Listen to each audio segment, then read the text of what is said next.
I really missed you guys. We are back. It's 2026. It's season Now, 2 of... 1 second, wait. Where is AVP? You know what? Let's just ask him directly.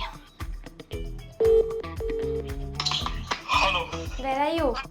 I am in Oman. So what about the episode? You're gonna do it yourself. Ah, gosh. This is 2026. We're in season 2 of our podcast. This time around, we're changing things. We don't want like a boring setup of the same place everywhere. So we're going to venture into new places. We might go and shoot with founders at their offices. We might shoot in our homes. Very excited to take you guys through the whole process. And we're going to be doubling down on the kind of people we speak to. So I'm going to dive right into season 2, episode 1 with a founder who's one of my favorite brands founders. I'm currently wearing her collection right now. She is 25. She is a very dynamic, powerful female founder, and most importantly, she's building a very cool brand I really resonate with. So I'm going to let her introduce herself. So my favorite guest for this season is here. Hi, Nef. Hi. I'm so glad to be here. And also, I didn't say her full name because I just want to pronounce it. This is Nefertari, correct? It's Nefertari. Yeah. See, I knew it was wrong. Nefertari. Yeah. Lovely name. I Thank love the you. fact that we're twinning today. Yeah, I know. It's walking. You're literally twinning. I love that. Guys, I'm in my Nef's Fine set and I love it. So you should check the brand out. But before we get into all the serious stuff, I would love to know your story. Like, how did you start the brand and what were you doing before all of this? Of course. So I'll give you a bit of a background. I have, growing up, always been super interested in fashion. And I think as most girls are, when you're like 6, 7, you want to be a fashion designer. I think that's just every girl's dream. But I think over the years, it just sort of evolved. And I always knew I wanted to be in and around fashion. But what I wanted to do evolved. So it was from fashion designer to fashion journalist to fashion blogger. When I was like 15 years old, I had a blog and a YouTube channel. So always been in and around content, but never really focused on fashion specifically. I did my college in Xavier's and I did mass media and communication. So very marketing and advertising focused. So in the periphery, there was nowhere the idea of really growing a business or something that was design led, right?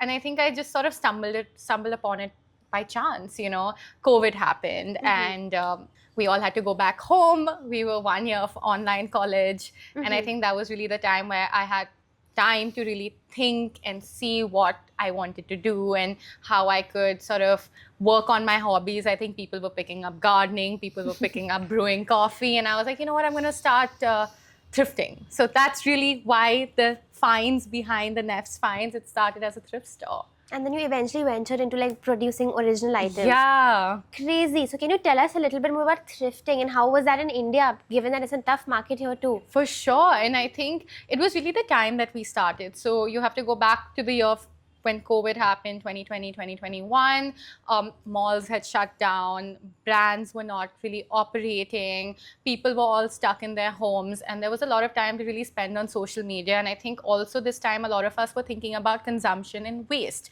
because when you're at home, you're literally in your sweats and PJs the whole day, and you realize how much excess we really have. No one's really wearing all the clothes you have in your closet. Everything's just sort of sitting, and you're just sort of in your PJs and lockdown. So I think that's the time people really had to think about, you know, being conscious. And I think those conversations were happening online. And I think because we were all stuck at home, a lot of people were spending a lot of time on social media and open to those conversations of, you know, supporting homegrown brands, supporting things that were sustainable, supporting thrifting.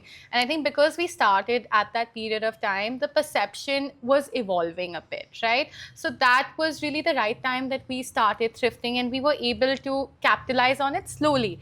And for me, it never really started with the idea of having a business. I think that's what the big difference is. It just started as a hobby that eventually I realized could be commercialized, because say when you're a thrift store, no matter how big your page is or how you're able to gather and garner a community, at the end of the day, you just have one piece.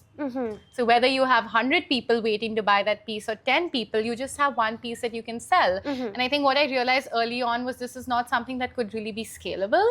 And I slowly worked towards evolving the perception of it just being purely a thrift store and being like, hey, this can actually be a viable business idea. Very cool. Yeah. Now, even when you started with the thrift store, I knew India was a very crowded market in fashion even at that point. What made you take the punt and be like, you know what, no, I can still make a name for myself and I still have space in this overly crowded market? And how did you kind of scale that up over the few years? Yeah. So I think when I started, there were a lot of brands for sure. You know, you had your Zaras and H&Ms and I think the Forever 21s at that time. But I would realize that at every party, all the girls were wearing the same 5-6 pieces. And it was a crowded market for sure. There were a lot of homegrown brands, there were a lot of high street brands, but I think there was a little bit of a gap between the two, whereas we really, as conscious consumers or as a younger audience, we did want to support brands made in India. But they were just so expensive and they were targeted to a much more mature audience. So even if you look at that time, all the brands that were around was really expensive and they were targeted to a much more mature audience where the styles and the silhouettes were really not catered to a younger audience. And then you obviously have your Zaras and H&Ms, which everyone was already shopping from. So I sort of realized that there was a gap where people wanted a mix of both. They wanted styles to be trend focused, but also pocket sensitive. But they also kind of wanted to support something that was made in India, something that was conscious, something that you could put a face to a name. So that's really where I sort of found that gap. And at that time, there were no brands really doing it because, you know, people had just started, you know, personal branding and people had just started founder-led marketing. So I think that really started around the time that we started the brand. So we were able to just ride on that wave.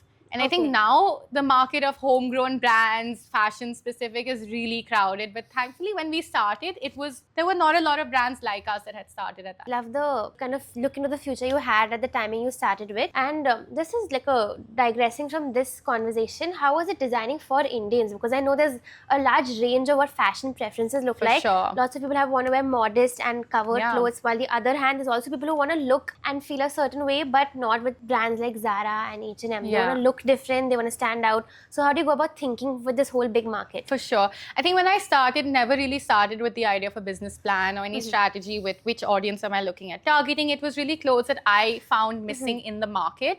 That was really how I went about the thought process of creating garments. And till date, it's really what me and the team feel like is missing, and we create for ourselves. And I think the audience sees that authenticity because I'm always wearing my product. And if I'm not wearing my product, I'm thinking, why am I not wearing my product for this occasion? And can I create a product from my brand instead of relying on another brand? So I think that way we're really just creating for our own audience when it comes to what the pieces look like, what the styles that we're gravitating towards. And when it comes to styles, and you know, obviously India is huge and we have that benefit of having a really young population. So you can always find your niche, you know. No niche is too small in a country like India. And I think it's so interesting because when we started at lockdown. And I started with vacation tops, which kind of in theory doesn't really make sense, right? You're launching all these colorful, strappy, backless tops when people are just sitting at homes in their pajamas. And surprisingly, it kind of worked because I think what we all were doing at that time is we were envisioning a future where we were out vacationing.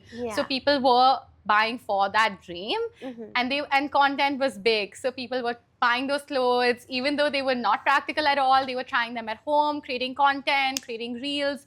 And that really helped us start because you'd assume that, okay, a homeware brand would work well or like a sweatsuit or athleisure brand. But we were creating like vacation tops at a time of lockdown. So I think we just sort of built category by category and then tried to broaden the audience we were creating to with time. And I love that there's the fact of the personal touch and like, you know, what you would really wear. Really at that point, a lot of founders and in fashion also, like, I ran across them and I asked them, was this your brand? And they're like, no, I'm not wearing my brand. And I really appreciate the fact that you create outfits you would wear yourself. I think that's where the whole personal style comes from.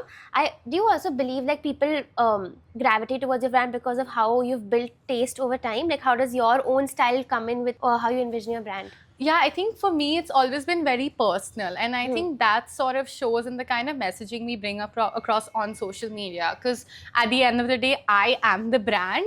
So every second piece of content, it's me pushing the product, right? But it's not really pushing. It's just so naturally integrated in my everyday. And it's not something that's been done consciously because I really feel like I was at that time and I still am creating for a gap that I'm seeing. And these are pieces that I genuinely want to wear. So that's sort of how our social media content also translates because then everything is content, right? Like me getting ready for a podcast right now is content because I'm wearing my product. And I think right now people really value the real time, usage of products rather than just flashing a sale and this Yeah. is the product you can wear, I'm bundling this, you can wear this. They really want to see how a founder who perhaps they look at their journey and would aspire to create a brand like this is actually wearing their own products. And they're like, hey, okay, I would love to wear this. I would love to wear this to college. Yeah. I'd love to wear this on a vacation. So I think that's just something that has integrated very organically. I completely agree. I think I do not remember where I saw this, but as soon as I saw it, I'm like, I should wear this on a podcast when I have one. And this is like December 2024, okay? I remember when I got this. So I totally see that resonating with real people by the virtue of the kind of people you reach to. A lot of young people, especially young women, really look up to you and your journey. I've seen all the social comments and how That's so people, sweet. yeah. So if you had to start a business today, because a lot of people watching are also going to be like, well, I want to know how she would have done it if it was today's Yeah. day and age. I know you've already built something really significant, but if you had to advise like a younger woman or a younger version of yourself to start Yeah. today in today's environment, how would you go about For it? sure. I feel like today, there's that whole concept about you're in a crowded market. But I think also being in a crowded market, you have the benefit of your customers and potential customers already being aware of the product because your competitors have done that marketing spend and communication to sort of expand the perception of the niche that you're in. So I think there's never really a crowded market. It's just how you approach the way you market your product or you approach your product differentiation. So what I would really advise is you have to first believe in your story. You have to believe in your product. Otherwise, no one else is going to. And I would say the best way to start and the most inexpensive way to start is content first. Build from ground up. Everything is interesting to someone who is building with you. So I think that's something I wish I did more of starting up is actually take people through the nitty-gritty process of building a brand because I think I became more comfortable with sharing that once the brand had reached a certain stage. But I feel like it's so interesting for people to see you and your mom sitting down and packing the packages. Like that was stuff that I wish I did more of because you're actually being more authentic towards your journey. So I would suggest someone to build in public. Yeah. And I think that's the only way forward nowadays. You can't build in private. And especially if you're a young female founder and you're building for a young female audience, they want to see that struggle. They want to see that grit. So I would really advise build in public. Build in public, start slow, start with a small set of SKUs, learn what's working with your customers, and then build it gradually because that's kind of what we did. If I tell you first 2 years, I didn't have a website. I did not do any fancy shoots. I was the one behind the camera. We were a private account for 4 years. Oh, wow. So we really built it very organically. So there's no right way or wrong way to start a business. Everyone has a different story. It's just your path is your own path. I think that's also something really important for founders to understand because we always feel like we need to aspire to follow in someone else's footsteps or follow in the blueprint. So, you take the advice, but carve your own path is also really important. Okay, that's a very good insight. On the more like operational front of it, I understand you started with thrifting and you had to eventually pivot into obviously creating your own clothes. Yeah. And you must have been through a very long and arduous journey of finding who the correct people are to actually put your ideas and For thoughts sure. into reality. So how do you go about finding the correct partners? Supplier, Yeah. partner. So there are many ways to go about it. I'll tell you how we went about it. So obviously I had a thrift page and naturally we were able to gain a community of followers. So through that, I slowly started experimenting with building our own introducing our own designs. So every thrift drop, I would introduce 1 or 2 designs and sort of see how the audience liked it and Nice. say that this was something created by us and we had stock. Because I think that's what a lot of people were unhappy about because they're like, I've been waiting the whole day to buy this product and it's sold out. So I'm like, hey, we have these new designs that I've created and they have stock. So how I went about it is I went to my neighborhood karigar. Those neighborhood tailors you have, and I'm like, Bhaiya, please make this top for me. I had no idea how I was gonna start. He made the top, really messed it up, had to go to another one, again messed it up, and slowly just found our way forward. So all you do is you need one tailor, and you need to build from scratch. So I think that idea of, I need to have a whole team in place is really misconstrued. So literally start from getting one neighborhood karigar to make a piece and build on that. We slowly evolved into sort of having a small manufacturing unit where you have a couple of tailors and then building on that. And I think for a lot of people starting businesses, the first order is, getting the right partner. And there's so many ways you can go about it nowadays. There are contract manufacturers where you essentially give them a design and they create the product for you. They operate on low MOQs and you can build up with them. So there are a lot of people willing to start that journey with you. And I know MOQs is a big thing in today's day and age. So there are a lot of smaller manufacturing units who are able to create lower MOQs. So it's a lower risk for you as a founder also, because especially when you're bootstrapped, you don't want to invest a lot in stock when you're not knowing how the outcome is going to be. So I would definitely suggest getting a contract manufacturer, being very involved in that process and making sure that the right quality is coming through, and then building with the contract manufacturer on a long-term journey. Wow, I really admire the fact that you started from somewhere with thrift, went on to a single tailor or a karigar, and then expanded to a whole. How many people do you have on the manufacturing unit now? I would say there around 20 karigars, and then we have a team of say 10, 15, so it's like 35, around 35, 40 people That is right now. huge. I mean, big congratulations to you on that. Thank you. It's just been like a very slow journey, so it just all happened very naturally. Yeah, of course. And I think that also stands true to your brand and how much you like support slow fashion and sustainability. I think it makes sense to not keep expanding like crazy all the time. I want to quickly touch upon a point you said about stocks and MOQs. I understand that you come up with a certain vision about some styles or some kinds of materials. Has it ever panned out that something you anticipated with stock didn't go the way you wanted, and how do you approach that situation? For sure, that happens a lot of times actually. I think especially when you're starting out, you really don't know what your audience likes and dislikes, and I think with building the brand you sort of have that data to back what's working. But when you're starting off, it's all hit and trial.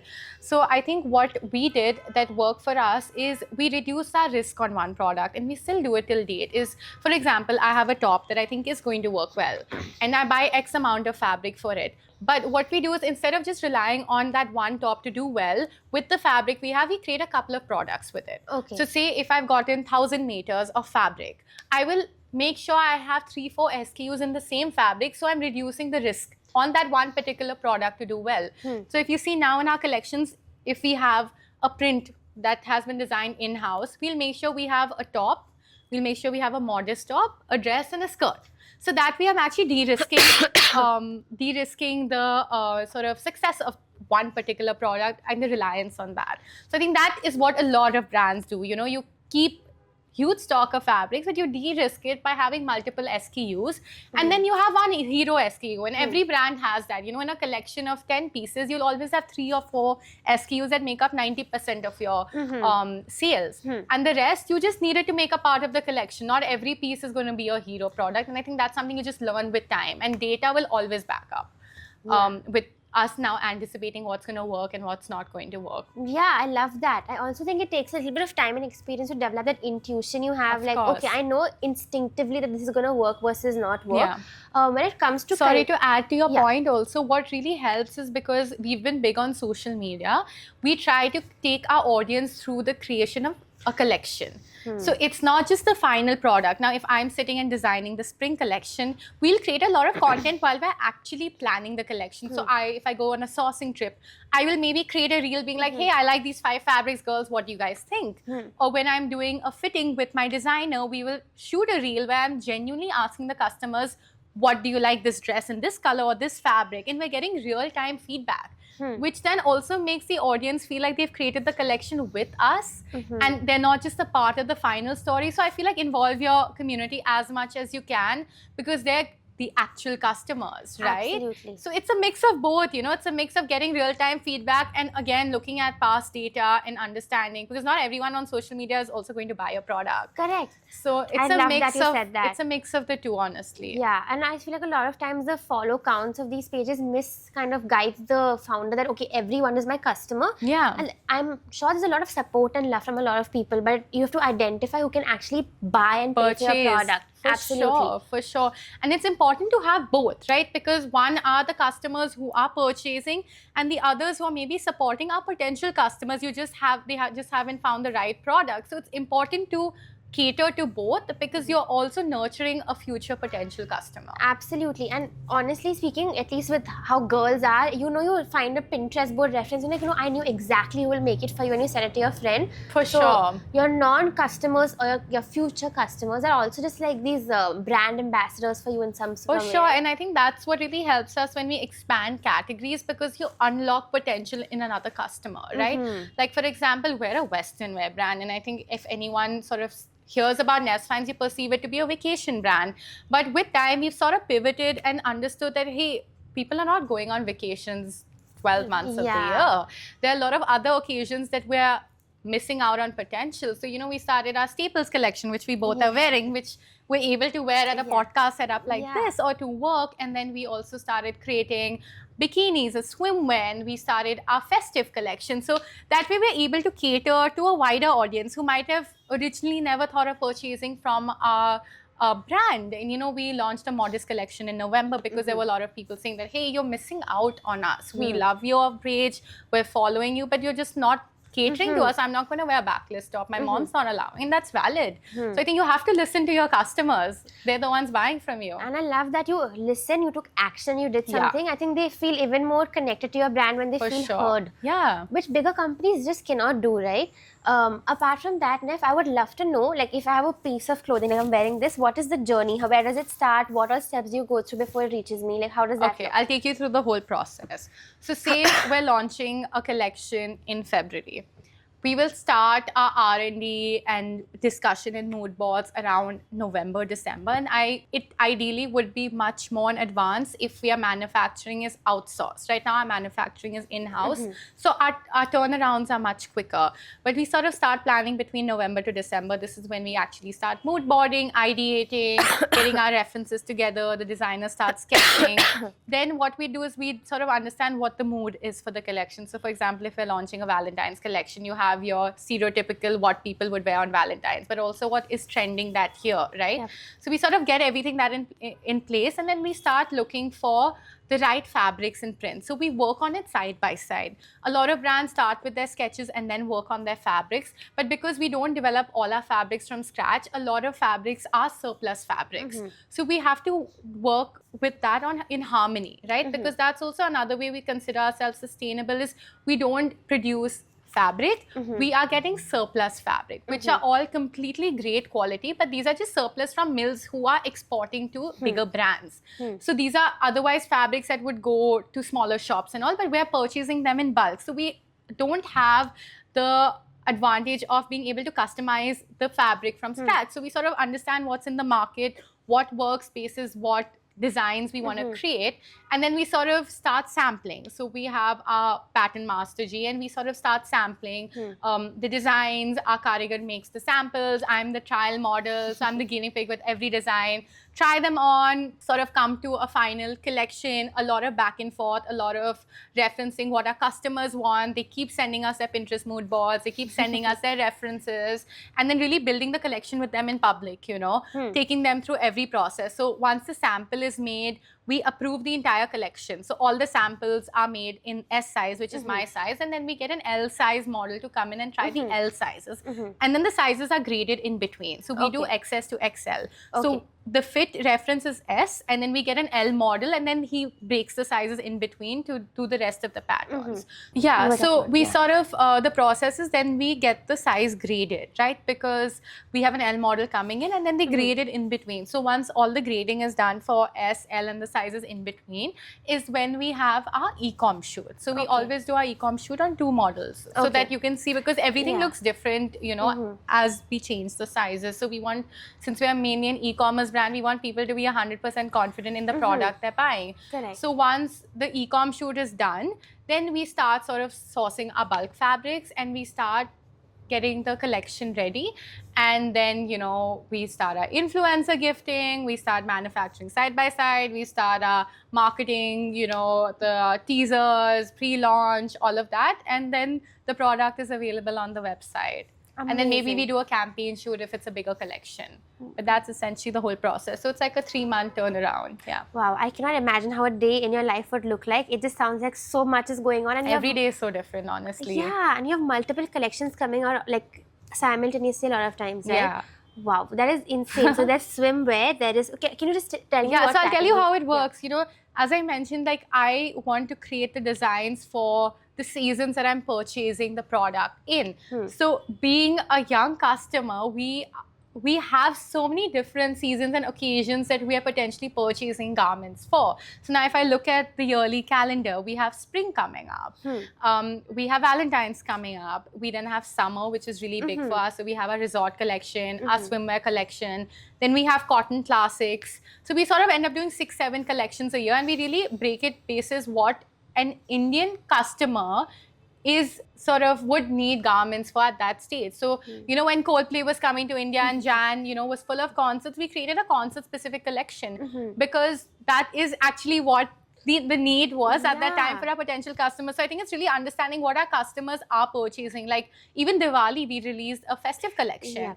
And a lot of people found it strange that as a Western wear brand, we were launching festive clothes. But I really realized that people found a gap of affordable festive pieces, not really heavy Indian wear that was super expensive. They just wanted blouses that they could wear with their old sari. So I think it's really tapping on what your Indian audience wants, because it's not necessarily the same as your global calendar, right? Absolutely, and that's a very great insight. In fact, obviously festival season, we have the whole religious angle to it, but it's a very big fashion thing for people. Sure. And we all, I think I've seen one of your little dupatta, I don't know what it's called, I'm so sorry, but I know it's a dupatta and it's like a corset sort of top. Yeah. I think that is amazing because I want to go to college, I want to dress well, I want to wear a kurta, I want to go out, but at the same time I want this Indian element in my clothes, which I will not find with any major like brand or label. Yeah. So I think that's also a great market you tapped into. And there are a lot of in-between occasions. So we're not targeting weddings, but we're targeting maybe a friend's house party you have for Diwali that you don't want to wear a heavy lehenga for. And you don't want to sort of get it made and spend all that money, time and effort to get your tailor to make it. But that a lot of international brands, they haven't tapped into that, because I think really understanding what the audience in India needs at that moment is so important. And I think that's what we try to do. And because we are our own target customer, it's that much easier to sort of tap into. Absolutely. And you also have a good pulse of what the internet is talking about. For sure. So I think you might get like a quick insight and you know what, this is going to do really well in the next few months. We should start working on it right away. And it's easier turnarounds when you're doing your manufacturing in-house, because I can sample it if I feel like someone is really, like the trend is really moving. Like right now, I think ice blue is like a really trending color. I can sample it tomorrow and we can get it in production in a week. Whereas a lot of international brands, because they rely on other countries for their manufacturing, their turnaround times are 6 months. They're right now preparing for their winter collection, you know, and they might not necessarily tap into all the trends that our audience is talking about in this moment. Yeah, correct. And I also think trends do change quickly sometimes. Like you spot one sort of style on one like big celebrity, or you like the favorite content creator wears something and it just blows up out of nowhere. And to be able to capture that demand only can come when you have a little bit more control about production.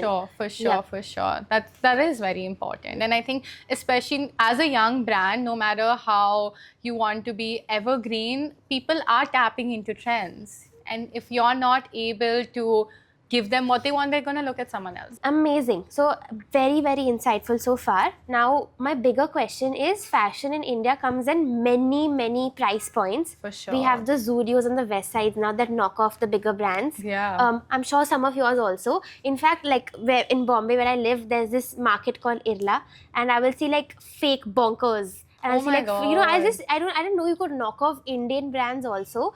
So India keeps surprising you, right? Right, absolutely. And I want to know from you, like I understand there's a lot of customers that will be price sensitive to an online brand that they cannot feel and touch. I think India as a market is difficult to build trust with. So like what is your entry point in the pricing and how do you go about thinking it for like across collections? For sure. I think from day one, I realized that e-com is very different from physical retail, right? You sort of need your customer to trust you and also be that price sensitive where it's low risk for them. So even if things don't work out, and I'm not saying that they will, but you need to ensure that they have a safety net. No one's going to buy a 5,000 rupee t-shirt. Not a lot of people will, but they might not mind buying an 800-900 rupee top and testing it. And if they like it, they will make a bigger purchase the next time. So I think what we did, and this was done consciously from day one, is we made sure all our pieces were entry level. So even like the first few collections, every piece was from 800 rupees to 950 rupees. This was when we started 4 years ago. We don't really have different price ranges. So if I would say right now our price range is say from 800 to under 2,000. So it's still accessible. So right now we haven't even gotten to the stage where we have a premium product where we need an entry level price point, because I would consider most of these prices sort of entry level, because at max there's a 600-700 rupee difference between our most expensive and our least expensive product. But I think really it is the trust that you need your customer to have. And how do you build that trust? One is obviously making it affordable. So definitely when we're doing our pricing, I do look at all our competitors. I look at an H&M. I look at what are they pricing their products at, what are they pricing their waistcoat at. And I will make sure that it is more reasonable than that. And that's something I consciously do, because you have to understand that with a brand like H&M comes convenience. They can go to their store. There's a lot of trust that comes with a brand like that. So I need to ensure that it's that much less expensive that someone would buy a Neff's piece over an H&M, because H&M definitely has that market share advantage. And I think also the way you position your product, the one thing is the price, right? I can have an 800 rupee product, but I can make it seem like it's much more expensive. Now, how does one do that? It's your narration on social media. It's also like, for example, it's something simple as the founder wearing all the products, right? It's like, okay, if she's wearing it, she believes in the product, she's wearing it everywhere. And you know, you're making your influencers wear, you're making these influencers who are wearing all these expensive Louis Vuittons and your Balenciaga products, wearing a Neff's Fine Stop for 950 rupees and proudly flaunting it and tagging the brand. So I think what really helps us is people are proud to tag the brand. There are a lot of inexpensive brands, like you say, a West Side, or even something like a Zudio or a Shoppers Stop. A lot of people might purchase it, but you don't see them actively tagging and proud to wear the brand. So I think it's also the way you craft your product. How are you packaging it to the audience?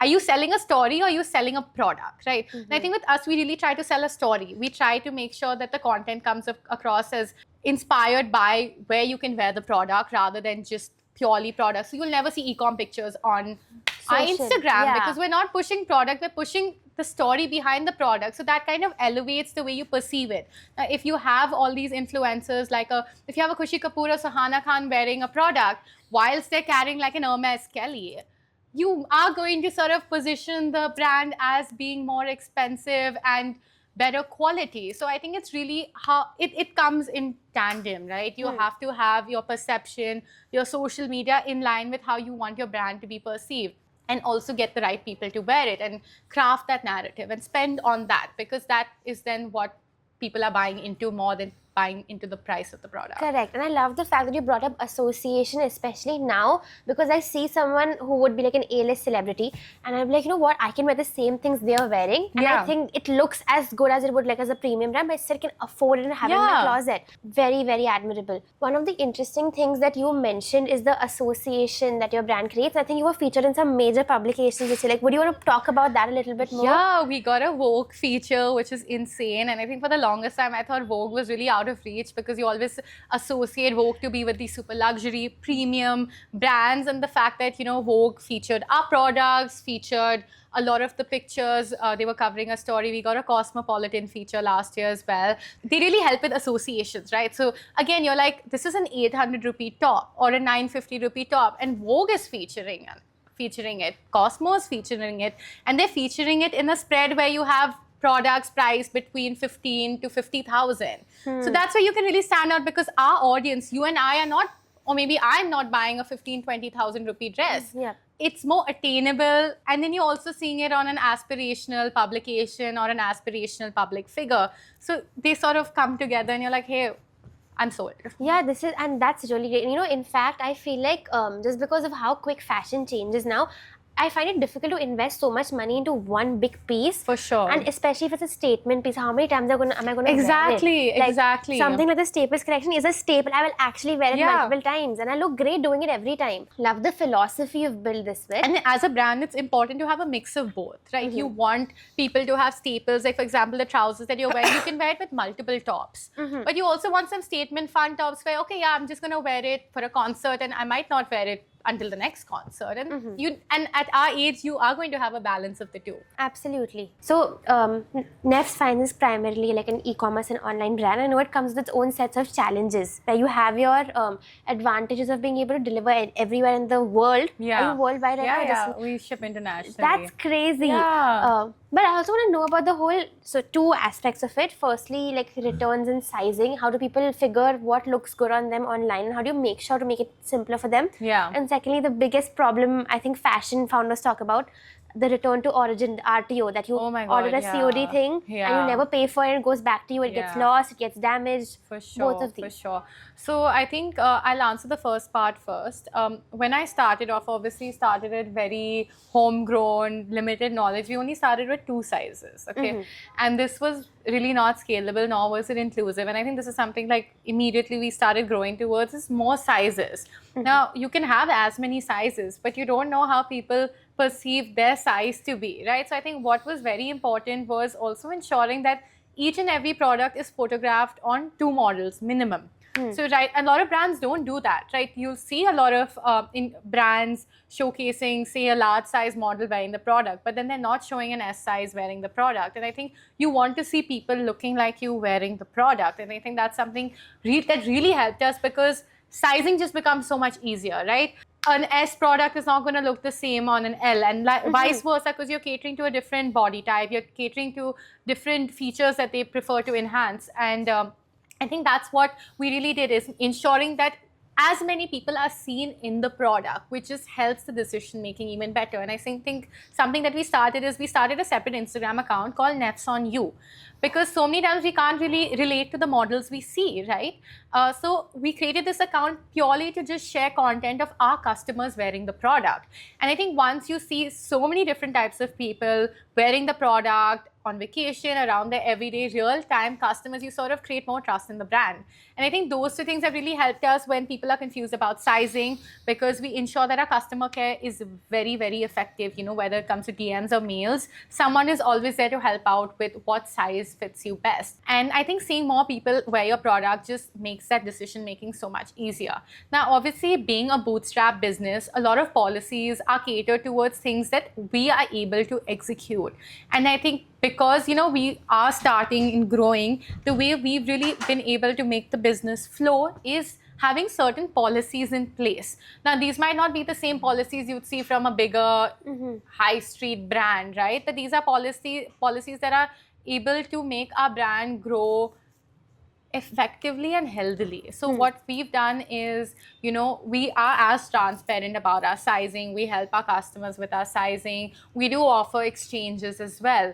But the one thing is, we don't do COD. Because like you mentioned, most of the brand's highest return rate is from COD. And that was something that just wasn't feasible, because we can't keep money stuck like that. And I myself and my friends, I know when I'm getting a COD order, I'm sometimes just rejected. I'm not at home. It goes back. It comes 5 times. It goes back. But when you've paid for an order, there's a higher risk for the customer as well to ensure that they receive the order. I think from day one, I was like, I don't care about how many orders we're missing out on. We are not doing COD till we can manage our back end properly. Because right now you see the final picture, you think, okay, a fashion brand is all about, you know, having cool designs, having a fun Instagram. But unless you have your supply chain, your ops in order to tackle what the customer wants, you don't really have a business. So right now we are able to manage just prepaid orders. That is working well for us. That also means that a lot of people trust the business, right? Because you're not going to put your money on hold if I don't believe that I'm going to get a good quality product in return. So I think that also comes with what kind of narration are you telling your audience. And I think with also COD, it's just too high risk for us at the moment, and we're able to organically grow our prepaid orders. Yes, I understand we're missing on a huge section of the Indian market, but right now this is just what's feasible, because I don't want to overpromise and underdeliver, right? Yeah. So that's just what's workable. But obviously, as one scales, you look at different avenues for scaling and growth. But I think what I would tell any founders, make sure your back end is in place before you make any of those big changes. Absolutely. I would love to know, and I'm just curious, Nef, what happens after I exchange a product? So when you get this piece back, what is the process? How do you check it? How do you make sure there's no defects? How do you sanitize it? I've always been curious to know, because it's an unassociated or unaccounted for costs in the beginning for a lot of founders. They don't realize that it takes time and effort to kind of. That's why I said your back end needs to be in order before you can over promise to a customer, because you have to ensure that end to end they are getting a good experience out of your brand. So I'd rather not promise, you know, something than get a customer disappointed. So the whole process is, once we get an exchange back, we first obviously do a thorough quality check. We ensure that the product we've received back hasn't been worn. Because I know a lot of people wear the product and then they return it once they're done wearing it. And again, that's what happens when you are selling to your target audience. You know what your target audience does also. So it works both ways. Make sure that it's not worn and it's not used. And then it obviously goes through a whole hygiene process where it's cleaned, it's steamed, it's ironed and ready to go back into packing, right? And if the product is not usable and it seemingly has been worn, we send it back to the customer and we say, this has been worn by you. We can't accept the exchange. And this is something that we make sure policies are very tight, because we have to also protect the brand in a way. And I know that, right, a lot of big brands are very customer focused with their processes, but right now we have to balance it in a way where we are also managing what the brand can manage. Yeah. And you have to think about that, because that whole sentence, over promising and under delivering, again comes in that line as well. Yeah, I understand that, and I also think it's so much more time and effort for you as a smaller unit compared to like a giant like H&M and Zara to actually go through the process. For sure. Because- you need an entire team and more to just manage returns and exchanges, RTOs, COD. A lot of brands have, calling before every COD order delivers, because the return rate is just so high. And right now, that's not an area that I want to invest in. Yeah, totally makes sense. I also think it's a very like calculated and courageous move to do that. You have to have insane belief in your customers and brand. For sure. COD Because is a India big- is a COD market. Yeah. And that's what everyone says. But also, I feel like the younger audience, they are more savvy, they are more comfortable with online purchases, and finally, we're targeting them. Yep, absolutely. And we have dabbled in pop-ups. I did realize that, hey, maybe I am missing on the touch and feel customer who actually want to see the product. So we did our first pop-up last year, and you also came for that, which was so nice. So I feel like, we are understanding that as a brand, we have to evolve and pivot. So we are definitely looking at more offline activations to reach out to a wider audience, but also to make sure our existing customer, there is some in-person interaction with them as well. That was Lil Flea, right? Like last when I saw you Yes. and your team, and Yeah. it looked like a packed day for you. So like, how was the whole experience? I mean, there? honestly, we're Delhi based, so just the whole back end was a logistical nightmare. But I also feel like it's important to not be comfortable, right? Because you're able to challenge your team in a different way. Now we're very, we're very honed in our own environment, being an e-com brand, having an online store. We're only dealing with customers on mails and DMs. So I thought this would be an interesting challenge to also meet our customers in person, have physical touch and feel. Get that feedback from people actually touching a product, right? Because right now they're buying in potential. See, a new customer, they don't know how the quality is. They don't know how the fit is. They're buying the potential of the product. But when you're at a pop-up, they're buying the actual product. You can't hide behind a fancy picture. You can't hide behind a cool e-com shoot. So I think that was also an interesting challenge, because I wanted to see, hey, if we're putting all these racks of clothes, are people actually touching and feeling? Do they want to buy the product? What is their feedback on the quality, the fit? They're going and immediately trying it, We had a changing room, because this was such great, market study as well. We're able to interact with our community, and being such a community heavy brand, this was really, really helpful. But also the back end was difficult in a way, right? Because you're managing logistics, you're managing stock movement, right? We're Delhi based. You don't know how many, you're calculating for 3 days. You don't know how much people are actually going to buy. You want to make sure there's enough stock, but you also don't want to make sure that there's too much stock, because again, you're sitting in an Airbnb. I don't have a warehouse in Bombay where I can just call for stock. So it was a really interesting learning curve, because not necessarily all the products you get are going to move. And I think that's something on day one we realized that our tank tops were just flying.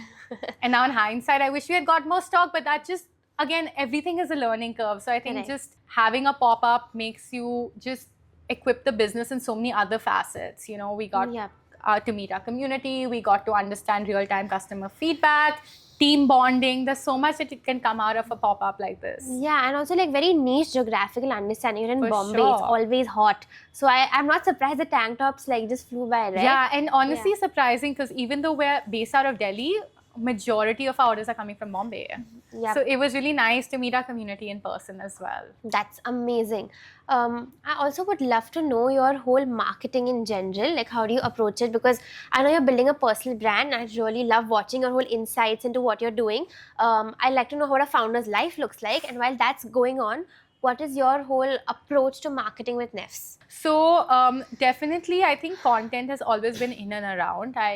Growing up, I always wanted to have a YouTube channel. I started a YouTube channel where I was just like reviewing collections. So I've always been very comfortable talking and in front of the camera. I had my own blog when I was 16, so I love writing about fashion. So I think that interest has just translated in a different medium now with social media. And I think with Neff's Finds as well, from day one, I was the face of it. I did not mind, sharing what was happening, sharing the nitty-gritty parts of running a business, sharing, the final product vis-a-vis how I created that product. And I think that's what has helped build on community. Why do people keep coming back to Neff's? Why do they follow and stay, Because you're giving them value. They don't want to, again, see just an e-com show. They want some value add on. And I think that's what we're trying to do with Neff's Finds. We're trying to educate our customers on building a brand from scratch, the fun parts of it, the tough parts of it. And I think I also wanted to actually share, obviously with the brand, you see a more curated aspect of it. And I think with my own personal page, something that I've been doing consciously for the past years. So I think there's honestly, when it comes to content, there's no plan. It's just when I feel the need to vent, you'll see on a week, sometimes 3 videos where I'm just blabbering about the different encounters. And I think as a founder, you're just dealing with so many different things in a day.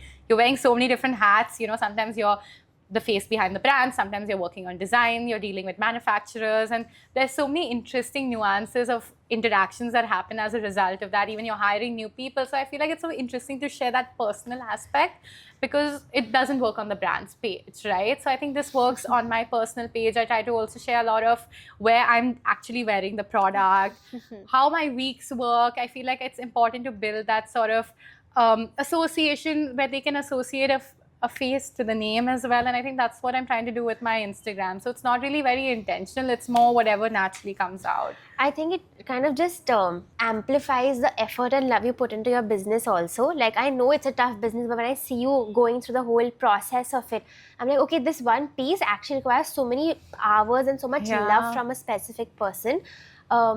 I'd like to also understand, you work with influencers, you go to performance marketing, like apart from the whole social game, what are other small aspects, even like a WhatsApp message, for example, how do you think about marketing beyond what people see externally? For sure. So I think for us, the first 3 years of business was completely organic, right? It was just more operated on goodwill. We had built networks with influencers. They, just for the love of the brand, before every collection, we'd send PR packets. They would wear the product. They would tag us. This would create word of mouth and people would purchase, follow the brand. This really helped the brand grow.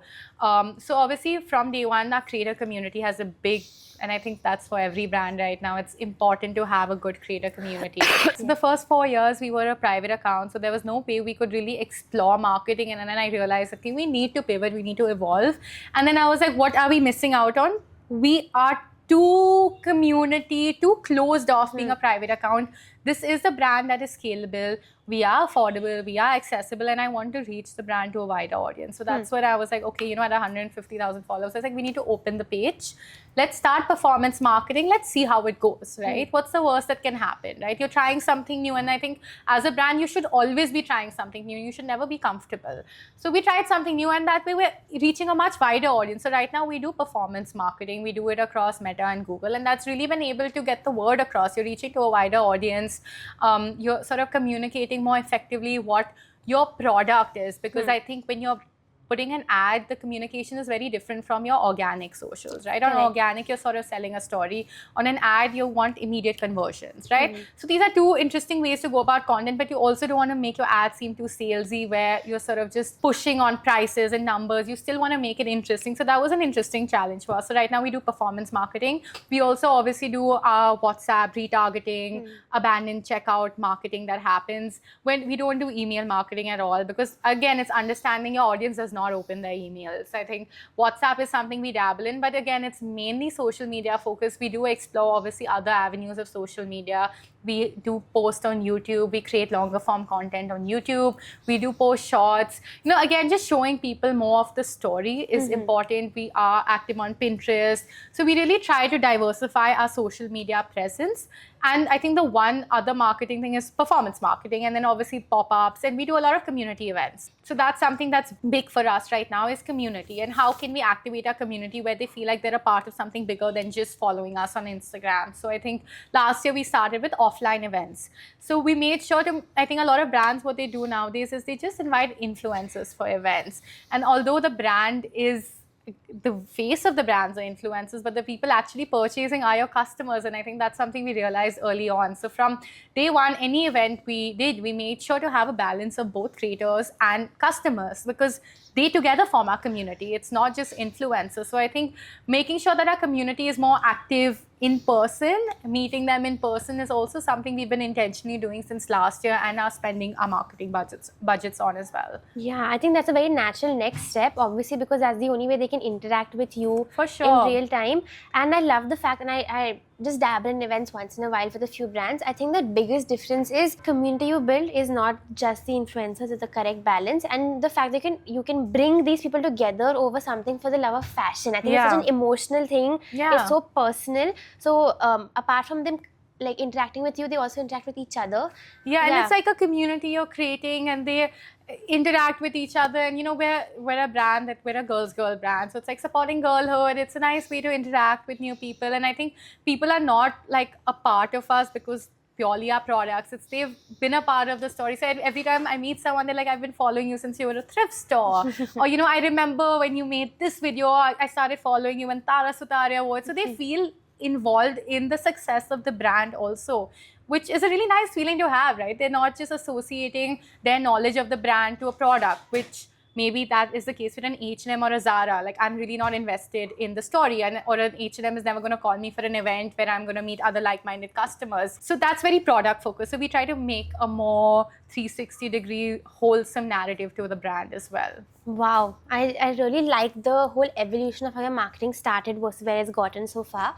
I want to quickly pivot into the last segment for my curiosity again. Okay. But I've just been getting like undertones and understanding that you're a very sustainable founder, and in fashion especially, I wouldn't call your brand a fast fashion brand, but you have to be quick with the trends and quick with turnarounds. So how do you balance your ethos of being sustainable and still turn around on trends, or turn around these new collections so quickly? For sure.